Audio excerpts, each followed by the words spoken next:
एक योद्धा जिसे अमर होने का श्राप मिला, जो हजारों वर्षों से धरती पर भटक रहा है, जिसके घाव कभी भरते नहीं, जिसकी पीड़ा कभी समाप्त नहीं होती।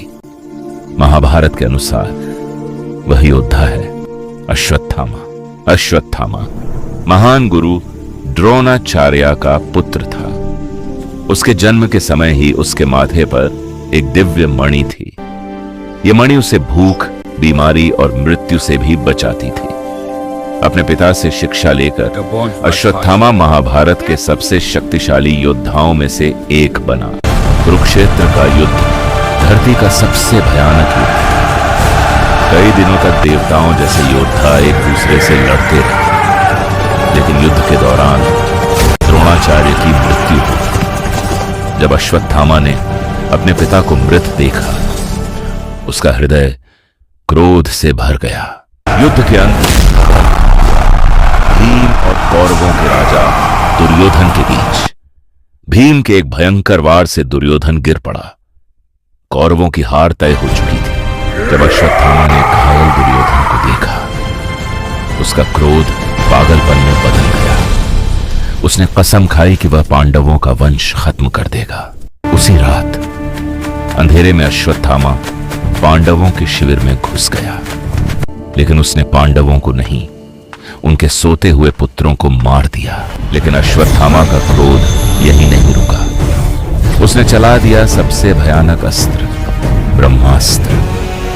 उसका लक्ष्य था अर्जुन के पुत्र अभिमन्यु का अजन्मा बच्चा।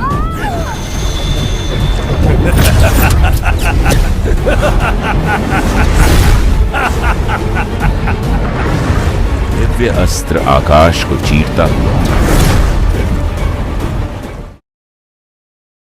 सीधे उत्तरा के गर्भ पर आ गिरा। उस भयानक शक्ति से गर्भ में पल रहा शिशु मृत हो गया। पांडवों के वंशावली का आज अंत हो गया। तब भगवान कृष्ण आगे आए। सत्य है कि तुमने एक भ्रूण को मार दिया अश्वत्थामा, और इस एक पल अर्जुन का पौत्र जीवित नहीं। परंतु फिर सुनो, नवजीवन के उस मधुर उन्होंने अपनी दिव्य शक्ति से उस मृत शिशु को फिर से जीवित कर दिया। लेकिन अश्वत्थामा का अपराध अब क्षमा करने योग्य नहीं था। कृष्ण ने अपने सुदर्शन चक्र से अश्वत्थामा के माथे की मणि पर वार किया। मणि टूट गई और उसकी शक्ति छिन गई। तब कृष्ण ने अश्वत्थामा को श्राप दिया कि वह अमर रहेगा, लेकिन शांति कभी नहीं पाएगा।